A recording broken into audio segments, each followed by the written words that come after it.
আহি পোৱাৰ আগতে মই কল্পনাও কৰা নাছিলোঁ যে এজন প্ৰভাৱশালী কেবিনেট মন্ত্ৰী বিজেপি দলৰ প্ৰাক্তন ৰাজ্যিক সভাপতি সমষ্টিত বিস্তীৰ্ণ অঞ্চলৰ ৰাইজে 2টা বছৰে বাঁহৰ সাঁকোৰ ওপৰেৰে অহা যোৱা কৰি আছে। এই কথাটো আমাৰ কল্পনাৰ অগোচৰ আছিল।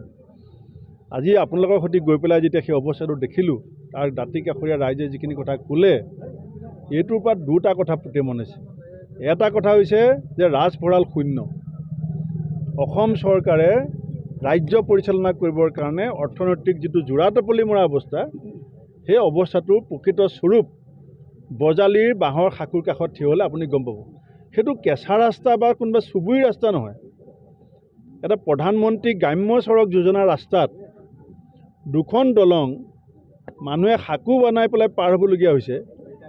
এই দৃশ্য অন্ততঃ খিলঞ্জীয়াৰ চৰকাৰ বুলি কোৱা কেবিনেট মন্ত্ৰী সমষ্টিত আমি আশা কৰা নাছিলোঁ। ইয়াৰ 1 নম্বৰ কাৰণ হৈছে যে SDRFৰ পুঁজি ক্ষেত্ৰত কেন্দ্ৰই যিটো বৈষম্য কৰে। SDRFৰ যোৱাবাৰ 340 কোটি 40 লাখ টকা দিছিলে, তাৰ 80 কোটি টকা মোকলাই নিদিলে। ছেকেণ্ড ইনষ্টলমেণ্ট আনিবৰ কাৰণে চৰকাৰে ইউটিলাইজেশ্যন চাৰ্টিফিকেট দিব নোৱাৰে, কাৰণ দুৰ্নীতি আৰু ভ্ৰষ্টাচাৰ। NDRFৰ ক্ষেত্ৰত যিটো সময়ত বিহাৰৰ নিচিনা ৰাজ্যই 1200 কোটি টকা পায়, অসমে 44 কোটি টকা পায়। আৰু অসমত আজি তাৰিখত এতিয়ালৈকে প্ৰায় 30 গৰাকীতকৈ বেছি মানুহৰ যিটো বানপানীত মৃত্যু হৈছে। এতিয়া মই এইখিনিতে এখন গাঁৱৰ ৰাইজক লগ পালোঁ, চৰকাৰে 1 কেজি চাউল ৰিলিফ দিব পৰা নাই। গতিকে ডাবল ইঞ্জিন চৰকাৰৰ পৰা যে অসমৰ মানুহৰ কিমান ট্ৰাবুল হৈ আছে, এই কথা চৰকাৰখনৰ বৰ্তমান আৰ্থিক পয়া লগা অৱস্থাটোৱে বজালিত আহিলে আমি ভালকৈ ওচৰৰ পৰা দেখা পাইছোঁ। যিহেতু উপ নিৰ্বাচনৰ কথা, মুখ্যমন্ত্ৰীক কোনে অধিকাৰ দিলে উপ নিৰ্বাচন কেতিয়া হ'ব নহ'ব সিদ্ধান্ত ল'বৰ কাৰণে? এইটো মুখ্যমন্ত্ৰী ডাঙৰীয়াৰ এখতিয়াৰৰ বিষয় নহয়। আৰু মই তেখেতক আহ্বান জনাম যে তেখেতৰো ক্ষমতাৰ এটা লক্ষ্মণ ৰেখা আছে।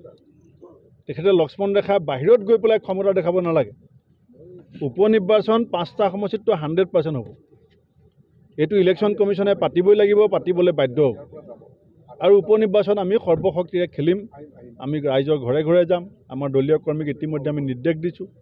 আমাৰ সম্ভাৱ্য প্ৰাৰ্থীসকলকো আমি কৈছোঁ যে ৰাজীৱ ভৱনলৈ অহা যোৱা কৰিব নালাগে, ফিল্ডত অহা যোৱা কৰক, সমষ্টিত অহা যোৱা আৰম্ভ কৰক। আপুনি প্ৰাৰ্থিত্ব আগবঢ়াব উপ নিৰ্বাচন? মোৰ প্ৰাৰ্থিত্বৰ ক্ষেত্ৰত চূড়ান্ত সিদ্ধান্ত দলে ল'ব। বহুতে মোক খেলিব লাগে বুলিও কৈছে। CPI-MLৰ ছিটটো বিচাৰিছে। গতিকে আমিতো আৰু এতিয়া CPI-MLৰ লগত ফেব্ৰুৱাৰী পতাটো ভাল নহ'ব, কাৰণ আমি একেলগে আছোঁ। বিহাৰত আমি একেলগে খেলিছোঁ আৰু তাত এটা CPI-MLৰ দুৰ্গও আছে। 10-15 হাজাৰ ভোট তেখেতসকলে পাই থাকে আৰু সেই ভোটখিনি বৰ গুৰুত্বপূৰ্ণ। সেইকাৰণে আমাৰ আলোচনা চলি আছে। শেষ সময়ত যি সিদ্ধান্ত হ'ব আপোনালোকক জনাম। গৌৰৱ গগৈ ডাঙৰীয়াই কৈছে যে ছদ্মবেশী কংগ্ৰেছীসকল ওলাই যাব লাগে। আপুনি কি ক'ব এই সম্পৰ্কত? নহয়, ছদ্মবেশী মই কৈছোঁৱেই, প্ৰায় 99% ছদ্মবেশী যিসকল আছিলে প্ৰায় ওলাই গ'ল। এতিয়া যদি 1% ক'ৰবাত আছেও, মই কৈছোঁ তেওঁলোক স্থিৰ হ'ব লাগে, দুদূৰ মুদূৰ হৈ থাকিব নালাগে। কাৰণ এইখন যুঁজ জাতীয় স্বাৰ্থত কংগ্ৰেছে কৰি আছে। আজি ইমান যে বিৰোধী ঐক্য ইণ্ডিয়া এলায়েন্স যে আমি বনাইছোঁ, এইটোতো দলৰ লাভ হোৱা নাই। আমি আমাৰ জেগা এৰি দিবলগীয়া হৈছে, আমি স্থান এৰি দিবলগীয়া হৈছে। কিন্তু আমি কিয় ছেক্ৰিফাইচ কৰিছোঁ? যে আমাৰ ৰাজ্যখনৰ মানুহখিনিৰ ভৱিষ্যতে যিটো এটা বিজেপি মুক্ত অসম বিচাৰিছে, সেই অসমখনৰ স্বাৰ্থত আমি বহুত ত্যাগ কৰিছোঁ কংগ্ৰেছ দলে। এতিয়া যিটো দলে জনসাধাৰণৰ স্বাৰ্থত, ৰাজ্যখনৰ স্বাৰ্থত কাম কৰাৰ ইচ্ছা কৰিছে, তাত যিসকলে নিষ্ঠাৰে সততাৰে কাম কৰিব তেওঁলোকৰো ভৱিষ্যত ভাল হ'ব।